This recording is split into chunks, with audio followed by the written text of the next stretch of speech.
Muito boa noite, é com muito prazer que nós começamos mais um programa de direção espiritual. Hoje nos recordando das contradições, né? É muito interessante quando na vida nós estamos num estado de contradição. Há duas formas de enfrentar isso. Ou nós nos transformamos na contradição, ou nós nos utilizamos dela para a gente crescer. A gente precisou aprender isso um dia na vida. Aliás, o processo do conhecimento sempre nasce de uma contradição. Piaget e Vygotsky, que são dois grandes nomes da psicologia da educação, trabalha de maneira bonita a perspectiva de um conhecimento a partir da visão do construtivismo. O que é o construtivismo? Uma maneira de compreender a forma de conhecer humana a partir da metáfora da construção.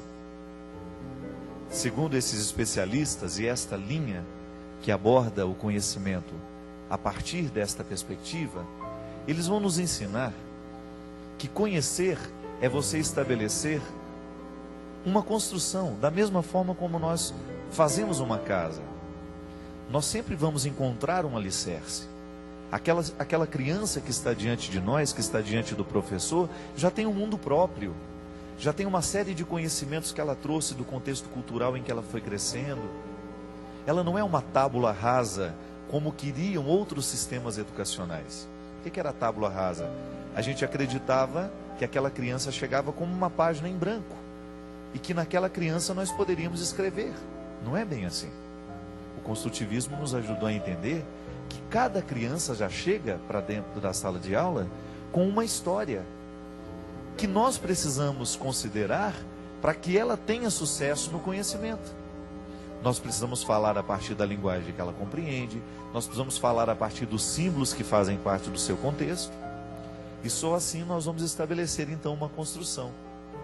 Só que educar a partir do construtivismo dá muito trabalho, porque cada criança é uma história. Diferente de antigos sistemas de educação que considerava todo mundo igual lá dentro. Mas no construtivismo a contradição tem uma importância muito grande. Porque o que é a contradição? É o momento em que a nova cultura, a escola, o conhecimento, se estabelece no momento em que a criança depara o conhecimento antigo com o conhecimento novo. Então contradiz, não é assim que funciona a vida? Quando eu tenho uma ideia sobre você e de repente ao encontrar-me com você, ao estabelecer uma convivência com você, eu entro numa contradição. Porque aquilo que eu achava sobre você não é o que você verdadeiramente é. Está vendo como essa contradição é positiva? Porque ela me abre a possibilidade de entrar então de fato no seu mundo, de sair daquela imagem de preconceitos que eu tinha para adentrar o contexto da sua verdade. A contradição ela é importante no momento em que a gente percebe que nós não estamos de acordo com aquilo que deveria ser. Dentro da ética, dentro da moral, a contradição é importantíssima. Quando nós estabelecemos uma compreensão de que nós não estamos sendo como poderíamos ser, como deveríamos ser, mas precisou que houvesse uma contradição. Como é que chegou essa contradição? Através de alguém que vivia diferente, de alguém que lhe deu um conselho, de alguém que lhe apontou o erro, que estabeleceu dentro de você a situação contraditória. Contradição nasce. Às vezes nós estamos dentro de uma contradição, mas não sabemos. E no momento em que o outro nos ajuda a compreender a contradição, nós crescemos. Diferente de você viver dentro de uma contradição que te empaca, que não te deixa ir para a frente, que não te deixa caminhar, que lhe deixa ir num estado de torpor, numa sonolência eterna. Diferente daquelas situações em que você reconhece a contradição como um passo para a melhoria. Minha gente, a palavra de Deus na nossa vida, a religião, a palavra de Jesus, ela serve para entrar dentro da nossa vida e estabelecer a contradição. Mas uma contradição que depois vai gerar harmonia. Porque a partir do momento que eu estou diante da pessoa de Jesus, que eu olho para ele, como ele vivia, quais eram as preferências que ele tinha, e eu ouso a fazer da minha vida um lugar dessas preferências, dessas atitudes, quando eu ouso ser um cristão, ser um outro Cristo no mundo, eu começo então a viver o processo da contradição cristã, que é linda. Por isso que Jesus dizia que ele veio para trazer o fogo, que ele veio para trazer a espada, a divisão. Não é porque ele queria estabelecer guerras e conflitos, não. Jesus falava justamente deste contexto de incômodo. Ele veio para incomodar. Não tem aquela música que a gente canta na comunhão nas nossas igrejas? Comungar é tornar-se um perigo, viemos para incomodar. Ponto. É disso que nós estamos falando. A contradição nasce e nos incomoda. Eu não fico bem no momento em que eu estou me sentindo contraditório. No momento em que se estabelece dentro de mim uma reflexão para pensar a minha atitude. Isso acontece quando eu recebo uma correção fraterna, quando alguém que me ama me liga, me chama a atenção, olha, eu vi isso ali, não está certo. Ou quando você recebe no seu dia a dia frases que têm um poder de lhe incomodar. Por quê? Porque estão mostrando a sua contradição. Estão mostrando o ponto frágil, aquilo que pode ser fortalecido. Porque quando nós reconhecemos a nossa fragilidade, não é para a gente viver derrotado, não. Se você descobre que existe uma fragilidade na parede da sua casa, você não vai abandonar a sua casa, mas você vai fortalecer aquele lugar que está frágil. Você vai diminuir o poder daquela fragilidade. Você vai restabelecer a segurança. A nossa fragilidade serve para apontar isso, o cuidado que nós precisamos ter com a vida. E nesse programa aqui, minha gente, ele é um lugar de contradição o tempo todo, porque eu estou aqui, no momento que falo, eu também reconheço as minhas contradições. Eu também descubro aquilo que em mim pode ser melhor. Eu descubro aquilo que em mim pode ser lapidado, aquilo que pode ser melhorado. E essa é a grande proposta do Evangelho para a nossa vida. Que a cada dia a gente se transforme numa pessoa melhor. Essa semana eu estava pensando, sabe? Um dos maiores desafios que nós precisamos viver na vida, além dos muitos que a gente tem, é a gente ser honesto com a gente mesmo. Olha, você enfrentar a desonestidade do outro com você é até suportável. E a gente pode até vencer. Depois que você quebra o poder daquela desonestidade, que você reestabelece a ordem, você pode até crescer a partir daquilo. Agora, a partir do momento que você é desonesto com você mesmo, existe muito poucas possibilidades de você superar. Porque esta desonestidade, ela vai alimentando um jeito de ser. Porque o outro, ao ser desonesto comigo, eu olho nos olhos e eu digo para ele umas verdades e eu volto a harmonizar o meu coração. Agora, quando a desonestidade está dentro de mim mesmo, aí não tem como. Eu preciso ser muito sincero comigo mesmo, com o meu processo, com as minhas escolhas, com aquilo que eu estou permitindo que entre na minha vida ou não. Nisso depende a minha honestidade com o meu processo humano. Dessas contradições que eu estou dizendo. Você conhece as suas contradições. Você sabe onde é que aperta a pedra no seu sapato. Você sabe onde é que está a sua fragilidade, onde é que está a parede frágil da sua casa, da sua vida, onde é que está a trinca que precisa de reforço. Agora, se você for desonesto, fingir que não sabe, fingir que não viu, e começar a protelar essa mudança para o ano que vem, para a semana que vem, você não vai chegar ao resultado que você merece, porque vai faltar desonestidade nesse processo. Talvez seja por isso, minha gente, que Jesus tinha uma facilidade muito grande de olhar nos olhos dos miseráveis e desejá-los, querer que eles estivessem ao lado dele. Por causa disso, pode ser que no miserável, assumido, ele encontre mais honestidade do que naquele aparentemente santo, mas hipócrita. E é esta miséria que nós precisamos saber reconhecer. A gente descobrir que na fragilidade do nosso coração há uma predileção de Deus por nós. Deus prefere a minha fragilidade, mas não para que eu fique frágil a vida inteira, para que eu fique resmungando, não. É porque no momento em que eu sou frágil, eu tenho a possibilidade de ser honesto com essa fragilidade. E ao reconhecer-me frágil, então eu estou dando a Deus uma chance de trabalhar em mim. Diferente de quando eu não assumo, de quando eu nego. É igual quando a gente erra, né? A melhor coisa é você correr e falar, olha, errei mesmo, fui eu que fiz, fui eu que quebrei, fui eu quem falei. a bobagem foi eu que fiz, e você já começa a estabelecer a ordem, do que você ficar fugindo e negando. Quantas vezes as soluções não chegam na nossa vida, é justamente porque faltou coragem de assumir que erramos. É tão bonito, né? De vez em quando a gente pegar o telefone, ou então bater lá na porta e olha, desculpa, eu errei. Eu não queria errar, mas errei.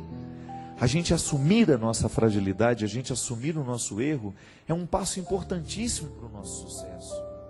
Assumir que a gente não sabe quantas coisas na nossa vida nós deixamos de aprender, porque a gente ficou calado, a gente não perguntou. A gente ouviu a palavra difícil, a gente fingiu que entendeu. A gente ouviu o texto difícil, a gente fingiu que entendeu, porque a gente teve medo, a gente teve vergonha de mostrar a nossa fragilidade, a gente teve medo de mostrar que não sabia. Quantas vezes na nossa vida nós deixamos de aprender, nós deixamos de crescer, porque nos faltou coragem de olhar nos olhos e dizer, eu não entendi, professora. Não entendi, meu amigo, me explica de novo. Essa simplicidade, sabe, de a gente ser capaz, olha, não tenho medo de que você me ache ignorante, mas eu não sei, eu não entendi. A nossa capacidade de sermos honestos mesmo, isso nos qualifica tanto como pessoas, minha gente. Quando a gente tem coragem de ser honesto, eu não dou conta, eu não sei. Então, a partir do momento que eu assumo que eu não sei, que eu não dou conta, eu dou a outro a possibilidade de me ajudar a saber e a dar conta também. Para isso servem as pessoas que nos amam, né? E é muito bom a gente cultivar pessoas que nos amem de verdade, porque estas pessoas estarão sempre prontas para nos ajudarem, para nos ajudar a ir além, a quebrar a força opressora muitas vezes do limite sobre a nossa vida. Só que é preciso a gente ter a simplicidade de até querer o amor do outro, né? Que muitas vezes o nosso orgulho vai crescendo tanto dentro de nós, que a gente vai ficando incapazes até mesmo de receber o amor do outro, porque a gente se sente pronto demais, quando na verdade tem uma fragilidade imensa ali dentro. Já dizia o velho professor lá de Porto Alegre, que eu escutei uma vez e nunca mais me esqueci. Velho não, ele era um homem até muito novo, numa formatura de medicina. Ele dizia, quanto maior, quanto mais pesada a armadura de um soldado, maior é a fragilidade daquele que está lá dentro. E é verdade. Quanto maior é a nossa fragilidade, parece que maior é a nossa incapacidade de assumir isso. Aí a gente vai se revestindo de uma agressividade horrorosa, que não vai deixando as pessoas se aproximarem de nós. Pode observar. Recorde-se agora da pessoa mais agressiva que você conhece, a mais difícil do seu convívio, e vá dormir com essa certeza, é a mais frágil de todas.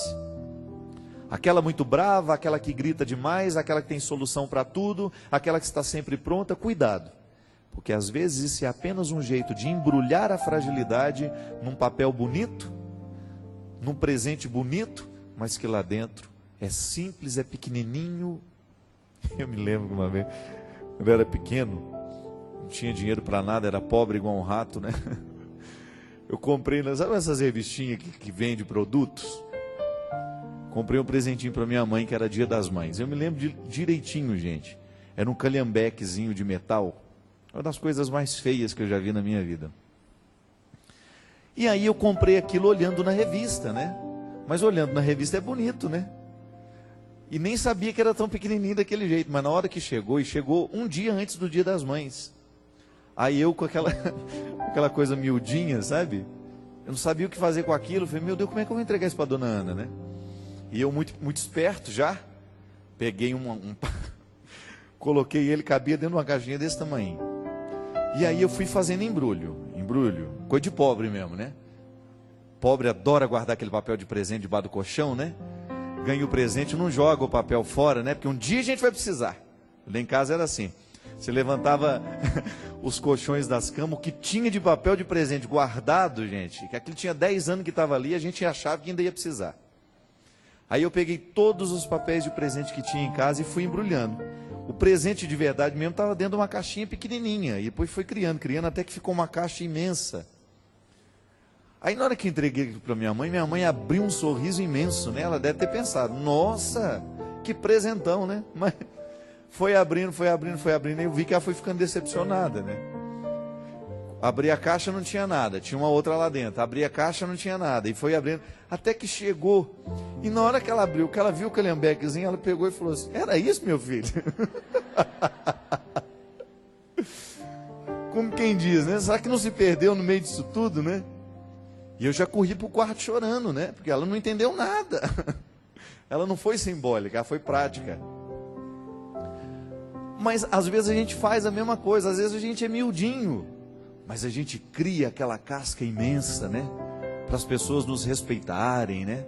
Para as pessoas gostarem de nós. A gente fica todo inacessível, todo distante. Por quê? Porque a gente tem medo do outro ver a nossa fragilidade.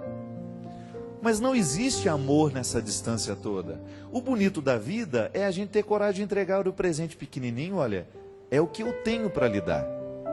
É o que o meu dinheiro pôde comprar. A mesma coisa nós. Eu acho tão bonito, sabe, o testemunho de Madre Teresa de Calcutá. Aquela mulher nunca quis inventar uma mulher que ela não era. Você olhava para aquela mulher e você via uma fragilidade. Só que ali estava a contradição bem resolvida. De frágil aquela mulher não tinha nada. Era só o aspecto. Aquela mulher carregou o mundo nas costas. E por onde passou, ela foi um testemunho maravilhoso de vida, de entrega. A mesma coisa Dom Helder no Recife. Aquele homem mirradinho, pequenininho, mas que foi imenso no seu testemunho, na sua luta, na sua vida. Irmã Dulce na Bahia, olhava para aquela mulher, era a fragilidade em pessoa, sem medo de mostrar, não, revelando-se ao mundo como frágil, mas ao mesmo tempo toda encorajada para ser grande. É o que a gente precisa. Muito mais que ser grande por fora, ser brilhante por fora, ser brilhante nesta exterioridade, vale a grandeza interior, minha gente. Vale essa grandeza de alma. Porque a gente só vai crescer à medida em que a gente souber resolver essa contradição nossa de cada dia.